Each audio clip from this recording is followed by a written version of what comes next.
Hello everyone and welcome back to my channel. I have a finished sketchbook to share with you today, so I'm going to give you a sketchbook tour. Please excuse my funny nails. This is just the sort of week we're having. So this sketchbook here I made by myself. I hand bound it using a Coptic stitch. It's not perfect. You can see it sort of like does this thing here and this weird thing here. But anyway, I made this one myself with some watercolor paper. It's a mix, I think, of Arches 140 pound and possibly Fabriano 90 pound or Arches 90 pound, not sure, and Arches cream rag printmaking paper. So there's a mix of paper in here that I was hoarding basically since my art school days and since when I freelanced more frequently. Because I went through a lot more paper, but I decided to make these into a sketchbook and just with some scrapbook paper on the front. This is just like cardboard, recycled cardboard. So yeah, I don't know, it was fun. I like it. I liked the variety of paper, and I guess since this one's done, I'll be moving on to some store-bought watercolor sketchbooks because I have a couple lying around, but I will definitely probably be making more sketchbooks in the future.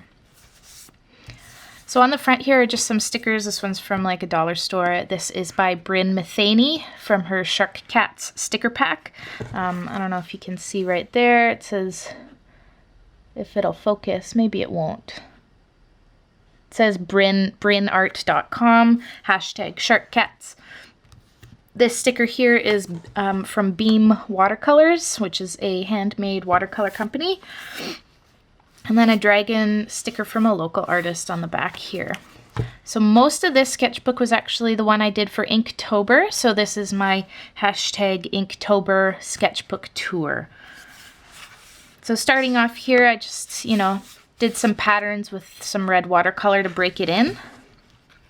And then these I also did for a video here on YouTube, just some shell studies. And a face study that didn't really turn out the way I wanted it to be perfectly honest. It looks a bit odd, but that's what a sketchbook's for. It's for practicing. A couple more face studies here. I think this looks like the villain from Kim Possible. I never even watched Kim Possible as a kid, like not really, like I was sort of peripherally aware of it, but I don't think we got the channel that it was on. Here I was testing out a couple new brushes. I just bought some cheap flats and a Princeton Neptune 6, which actually I quite like a lot, except that it doesn't have a lot of spring back, so it's very floppy once it gets wet.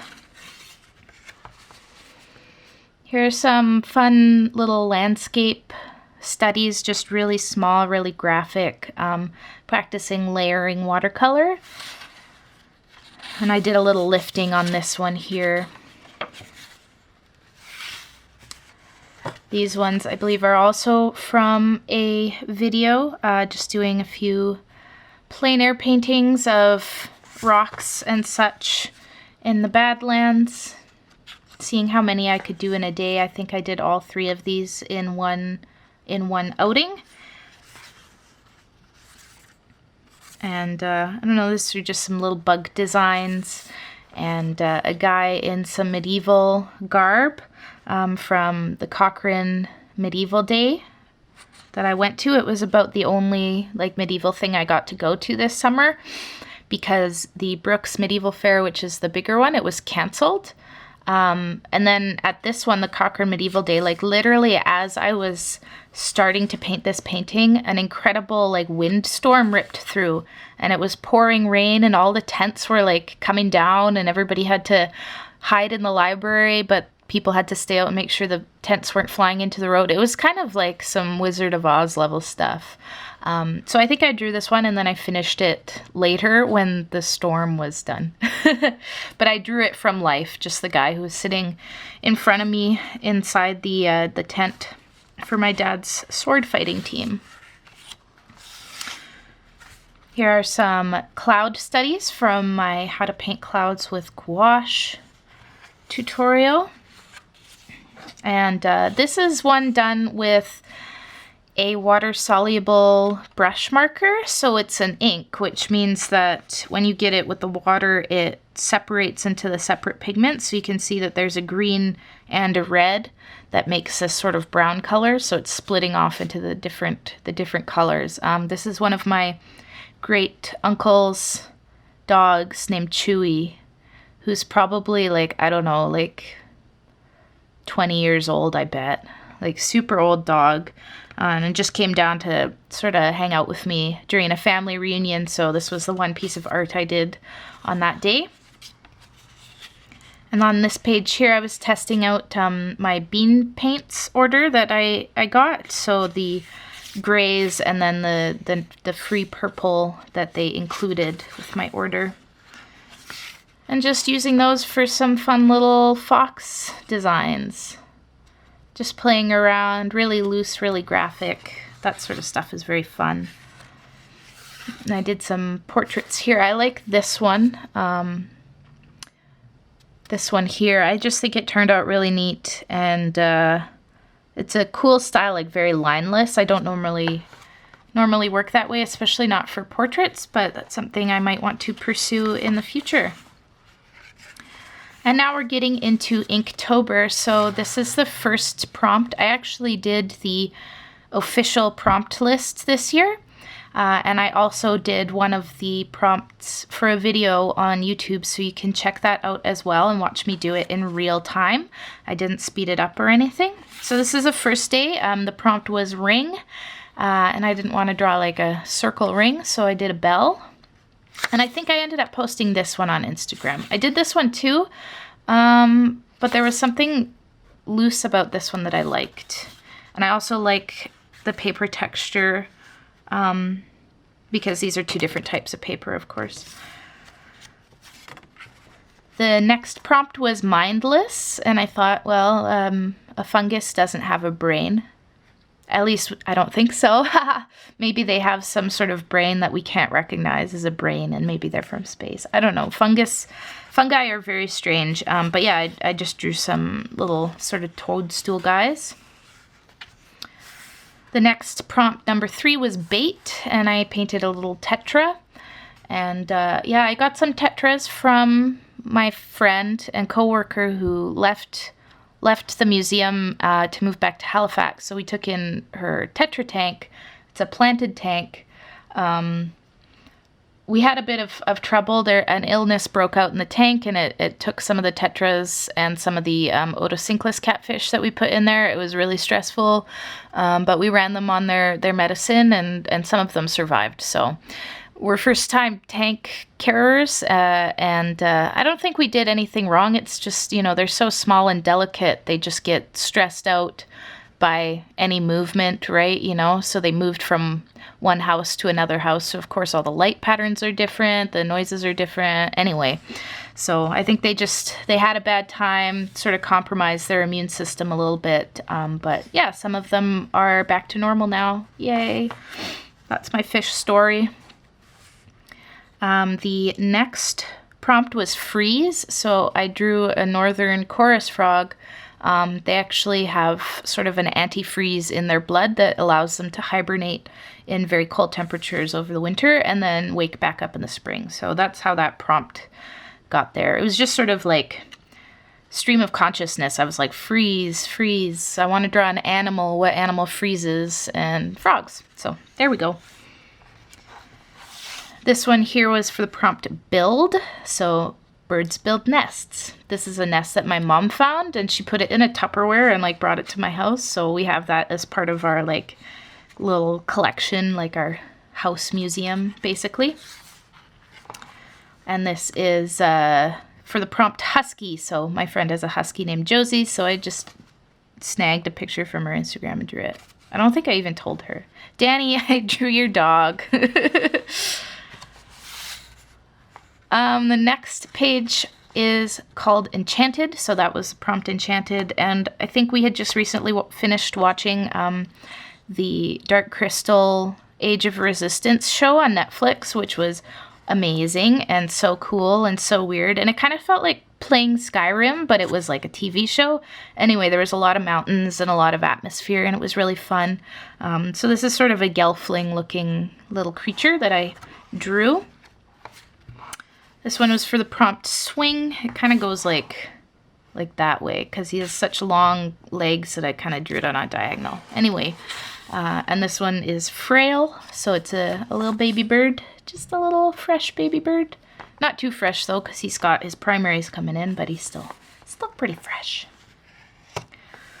This prompt was pattern, so I drew an ocelot, and I did quite a bit of like dry brushing on this one too. I started off just working with the ink sort of straight from the bottle and figuring out how to do the dry brushing and where the blacks look good. For all of these, I use the Dr. P.H. Martin's Black Star Waterproof India ink in matte. This is the best. I hate ink that's shiny. Even this has a little bit of shine to it, but it's not quite as bad, so I highly recommend this. It's probably the only ink I'll ever use ever again, ever. Like, it's perfect. It does exactly what I want it to do. So, Black Star Matte. This side is snow, so I painted a junco, which is a bird that usually shows up around these parts when there's snow, so sort of where that came from. I mean, there's also a bird called a snow bunting, but I've actually never seen a snow bunting up close. I mean, I've seen them from the car, and they'll go in flocks in the ditches of where there's snow and seeds and stuff that falls off of trucks like hay and whatever, but I've never really gotten a picture of them. But juncos I've seen, so since I was more familiar, I drew one of those. This prompt was dragon, so pretty straightforward. I drew sort of a dragon. And this prompt was ash on day 13, so I did some ash leaves. These are black ash. And then on these pages, I started getting into doing some washes too, and I think they turned out really neat. This one's the prompt Overgrown, and it might be one of my favorites from all of Inktober. I think just that it was done on the smooth 90-pound paper, so the gray washes are like just really smooth, and I didn't overwork it, and I don't know, I really dig this one. They're both skunk skulls, by the way, just the same skull, and this one is called Legend, so I made it sort of like a spooky, like it has a snake tongue, like it's sort of a mythical creature, I guess.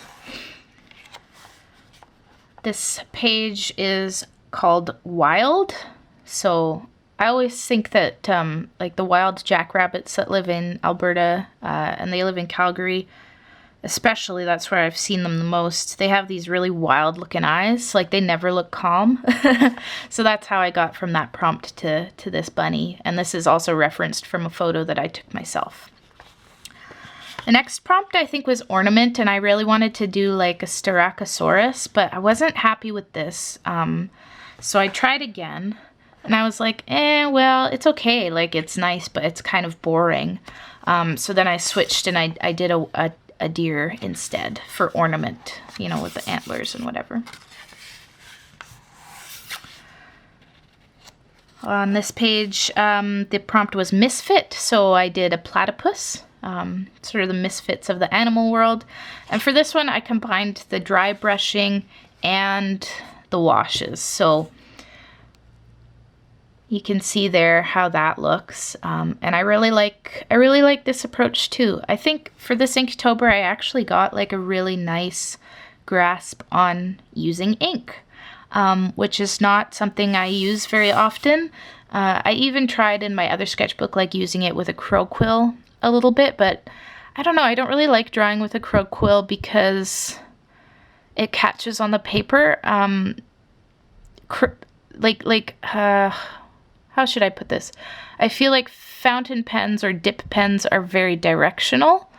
So when you're drawing and you're wanting to draw in all different directions, I find that there's a lot of resistance. But I do like using dip pens and fountain pens for calligraphy because calligraphy is also very directional. Does that make sense? This is the Possum Mama that I did on my other video. So this was for the prompt sling. And of course she like slings her babies over her back. This prompt was tread, and my mind just went to moose and how long their legs are and how silly they look when they're walking.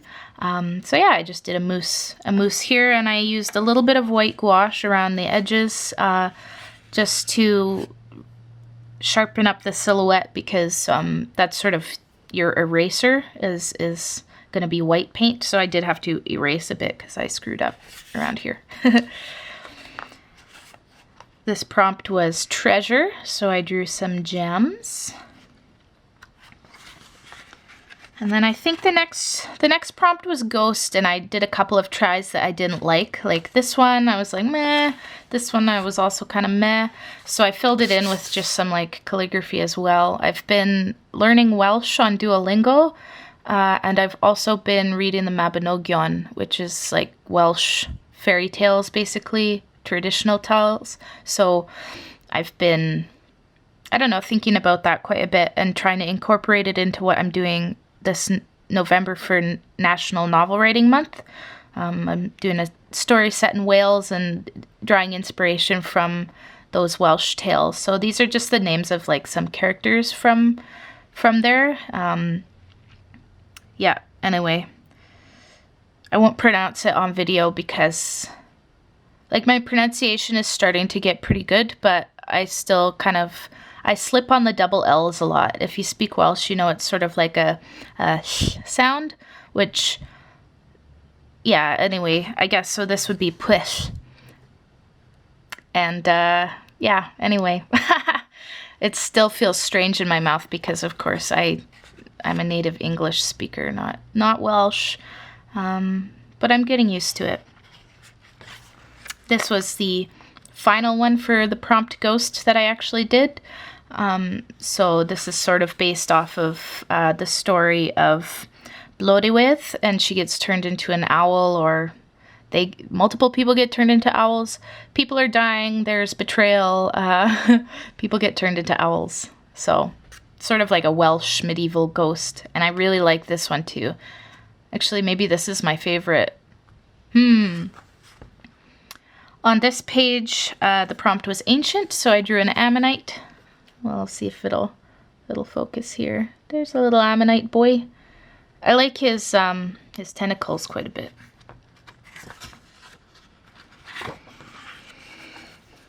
This page was tasty, and I really like mushrooms, so these are just some white mushrooms that I had in my fridge. My brother was really allergic to mushrooms. I mean, he still is. He's always been allergic to mushrooms, so I didn't really eat mushrooms growing up. But now that I live out on my own, I love them. I love to cook mushrooms, especially if you cook them in like, I like to do them just in a pan with chicken stock and balsamic vinegar, and of course like salt and pepper in that. But the balsamic vinegar goes so well with the mushrooms. This prompt was dizzy. And I drew like a tern because they fly up to these dizzying heights and then they dive down and they catch a fish. And this is a photo I took, so it was like I had to get my camera like up and then down and then up and then down. So that's how it relates to the prompt dizzy.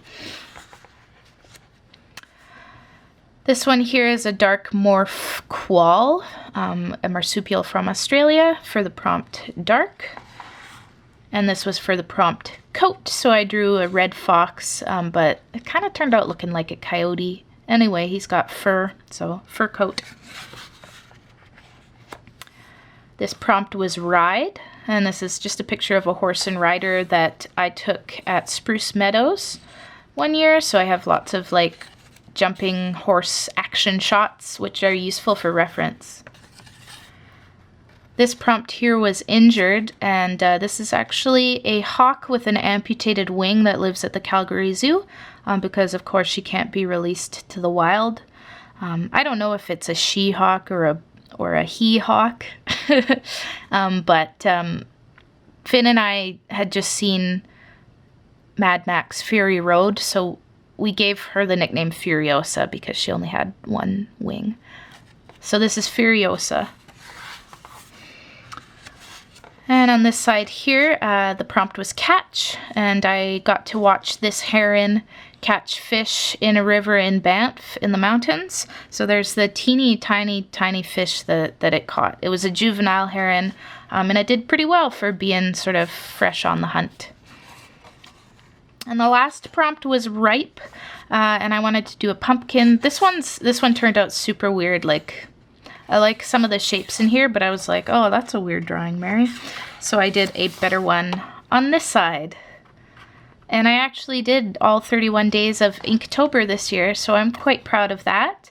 I'm not going to be doing Draw Die November. I know I'm a dinosaur person, but I'm so burnt out from Inktober, and I can't do Die November and NaNoWriMo. I just can't. That's too many things.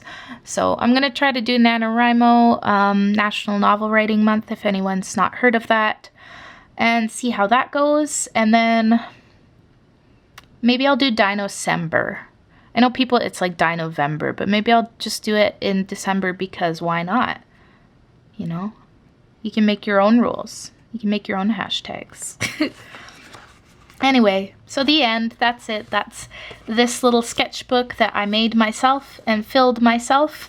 And I hope you guys enjoyed this video. If you want to see more sketchbook tours, I have a playlist on my channel of all of the sketchbook tours to date.